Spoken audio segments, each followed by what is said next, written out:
আমাদের শিলচর শহরের একটু রূপটা বদলাতে চলেছে দর্শকবৃন্দ। আমার পিছনে আমি এখন শিলচরের রাঙ্গিরখাড়িতে, এবং এটা হচ্ছে সেই রাঙ্গিরখাড়ির ফুটপাত। আপনারা দেখতে পাচ্ছেন খুব সুন্দরভাবে টাইলস লাগানো হয়েছে দর্শকবৃন্দ, এবং পিছনে যে দেখতে পাচ্ছেন সেটা হচ্ছে ইলেকট্রিক একটা সেই লাইট পোস্ট দর্শকবৃন্দ, ডিজাইনেবল লাইট পোস্ট, এবং এটা নাকি রাত্রিবেলা জ্বলে দর্শকবৃন্দ। এই দেখে নিন, আমার পিছনেও আরেকটা, এই দেখে নিন, এই লাইট পোস্টগুলা রাত্রিবেলা জ্বলে।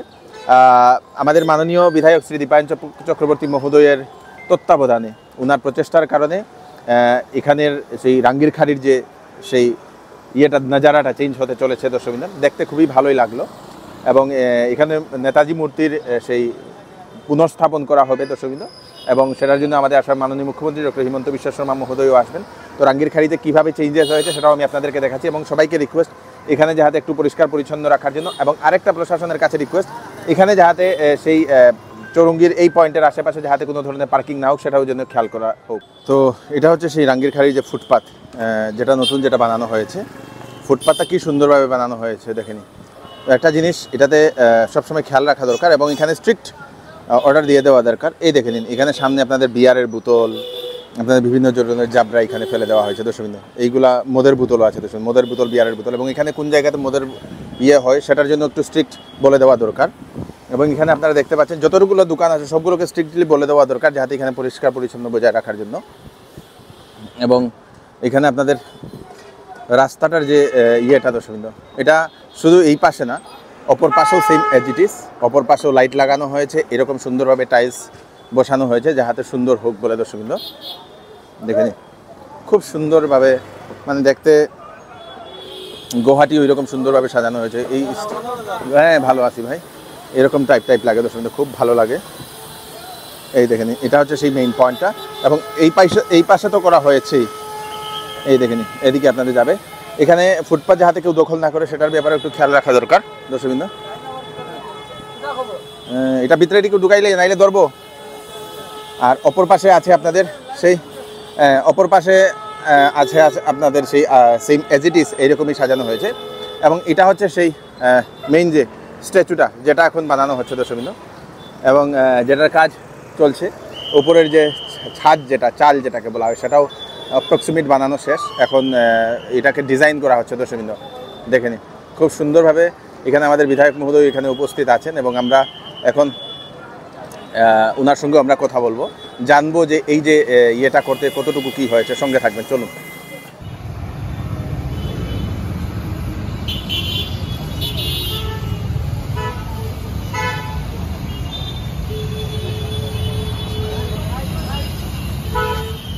এখানে এখন প্রস্তুতি চলছে, যেহেতু 31 তারিখের আগে শেষ করতে হবে, কারণ 31 তারিখে আসবেন আমাদের আসামের মাননীয় মুখ্যমন্ত্রী ডক্টর হিমন্ত বিশ্ব শর্মা মহোদয়, এবং এটাকে খুব সুন্দরভাবে সাজানো হয়েছে দর্শকবৃন্দ, আপনারা দেখতে পাচ্ছেন দর্শকবৃন্দ।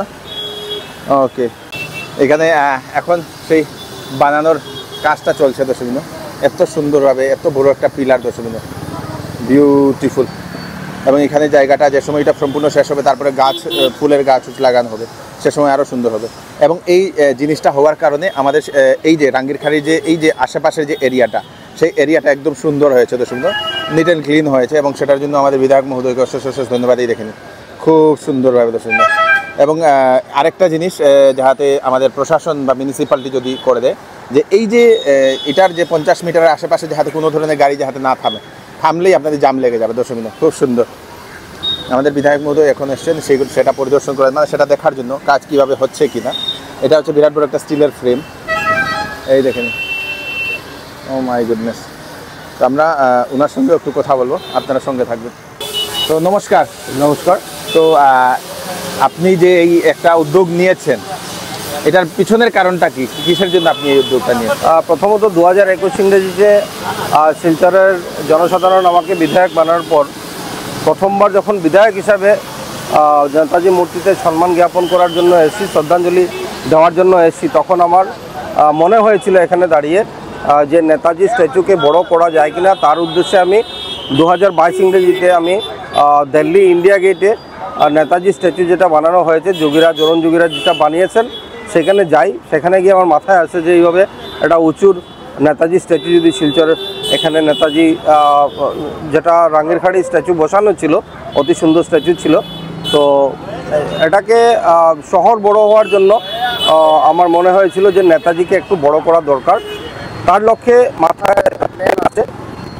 2023-এর প্রথম জানুয়ারি আমি আসি, শিলচর শহরের কিছু মানুষের সাথে এই কথা শেয়ার করি। আর তার লক্ষ্যে 61 জনের প্রাথমিকভাবে একটা কমিটিকে আমরা বানাই। আর এই কমিটি আমরা সবাই মিলে তখন সিদ্ধান্ত নিয়েছিলাম এটার একটা নাম দেওয়া দরকার, একটা ব্যানারের নাম দিয়ে আমরা কাজকে শুরু করি। আমার ইচ্ছা ছিল যে সবাইকে ইনভলভ করে এই কাজটা করা। তার লক্ষ্যে কাজ শুরু হয় শিলচর নেতাজি মূর্তি নবনির্মাণ ও স্থাপনা কমিটির নাম দিয়ে।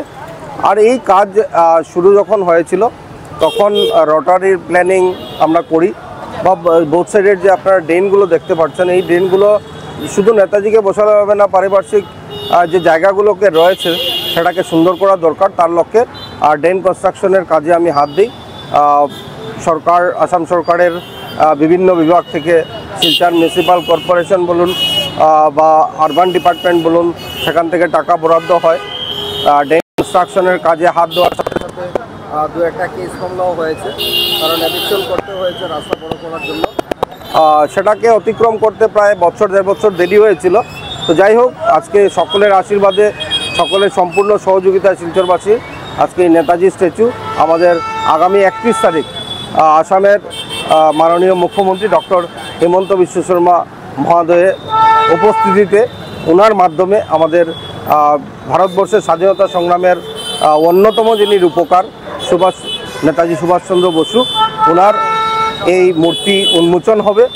তো এই উন্মোচনে আমি আপনার মাধ্যমে শিলচর তথা বরাকবাসী শ্রদ্ধার সকল জনসাধারণকে অনুরোধ রাখতে চাই, আসুন বিকেল 3টের সময় শিলচর রাঙ্গিরখাড়ি নেতাজি স্ট্যাচুতে নবনির্মিত নেতাজি স্ট্যাচুর এই উন্মোচন অনুষ্ঠানে মাননীয় মুখ্যমন্ত্রীর সাথে আমরা থেকে নেতাজিকে শ্রদ্ধাঞ্জলি যাতে জ্ঞাপন করতে পারি। কত টাকার বাজেটের আপনাদের এই প্রজেক্টটা? নেতাজি মূর্তি অরুণ যোগীরাজ বানিয়েছেন। আপনারা অরুণ যোগীরাজকে জানেন যে ইন্ডিয়া গেটে নেতাজি সহ রামলালার মূর্তি উনি তৈরি করেছেন। প্রাথমিকভাবে আমি যখন ওনাকে অনুরোধ করি, খুব একটা ইম্পর্টেন্স না দিলেও মাস দুয়েক আমি ওনাকে অনুরোধ করার পর উনি রাজি হয়েছেন। তো উনি যেটা বাজেট দিয়েছিলেন সেই বাজেট একটু এক্সিড করে গিয়ে 36,84,000 টাকার মূর্তি হয় প্যাডেস্টাল নিয়ে। এই যে আপনারা প্যাডেস্টাল দেখতে পাচ্ছেন, সেই প্যাডেস্টালের উচ্চতা 9 ফুট রয়েছে, মূর্তির উচ্চতা 10 ফুট রয়েছে। এই 19 ফুট টোটাল প্যাডেস্টাল নিয়ে মূর্তি। আর নিচের যেটা বেস রয়েছে সেটা 2.5 ফুটের। আর আপনার উপরে যে ক্যানোপি রয়েছে, নেতাজি মূর্তির উপরে যে ছাউনিটা আমরা দিচ্ছি, এটাকে ক্যানোপি বলছি। তো ক্যানোপিতে আরও 3 ফুট উঁচু রয়েছে। মানে সর্বমোট আমাদের গ্রাউন্ড লেভেল থেকে শুরু করে 24 ফুট উচ্চতায় এই মূর্তি স্থাপন করা হয়েছে। আর তার যেটা কস্টিং আপনাকে বললাম আমি, যে 36,84,000, ট্রান্সপোর্টেশন সেটা 3,20,000 টাকার মতো ট্রান্সপোর্টেশন লাগে। যেখানে যারা ইনস্টল করেছেন তারা সেই ব্যাঙ্গালোর থেকে, মহারাষ্ট্র থেকে এসেছেন তারা। তো যারা ইনস্টল করেছেন তাদের নিচেও খরচা গেছে মোটামুটি আরও 1 লাখ টাকা। তো সর্বমোট মোটামুটি 40 লক্ষ টাকা নেতাজি স্ট্যাচুর জন্য। এই যে টাকা, এই টাকা আমরা শিলচরবাসী শ্রদ্ধার সকল জনসাধারণের কন্ট্রিবিউশনে এই মূর্তি বসানো হচ্ছে। আচ্ছা, তো মুখ্যমন্ত্রী মহোদয় কোন সময় আসবেন 31 তারিখ? আমরা যেটা এই মুহূর্তে সিএমও থেকে প্ল্যানিং পেয়েছি, বিকেল 3টের সময় মুখ্যমন্ত্রী আসবেন। আমাদের একটা ইচ্ছে যে বিকেল 4টার সময় যদি আমরা প্রোগ্রামটা শুরু করতে পারি, তাহলে সন্ধ্যা হতে হতে আপনারা দেখছেন যে এই ফুটপাতের চারদিকে লাইট লাগানো হয়েছে, সুন্দর লাইট এটা আমরা লাগিয়েছি। ফুটপাথটাকে আমরা সুন্দর করার চেষ্টা করেছি, টাইলস লাগানো হয়েছে বা বিভিন্ন এই যে গ্রিলগুলো লাগানো হয়েছে, বা রোটারি আপনারা দেখছেন যে এই বোর্ডগুলো লাগানো হয়েছে, এইচপিএল বোর্ডগুলো, এটার ভিতরেও লাইট থাকবে। তো 4:30টার সময় যদি প্রোগ্রাম শুরু হয়, তাহলে প্রোগ্রাম শেষ হতে হতে অন্ধকার হয়ে যাবে। তখন এটার বিউটিফিকেশন কী হয়েছে সেটা যাতে মাননীয় মুখ্যমন্ত্রী বা উপস্থিত জনসাধারণ দেখতে পারেন, তার জন্য আমার ইচ্ছা 4টার সময়, যদি না হয় মাননীয় মুখ্যমন্ত্রীর শিডিউলের উপর সেটা নির্ভর করবে, 3টের সময় হওয়ার সম্ভাবনা রয়েছে। Okay, thank you so much, thank you.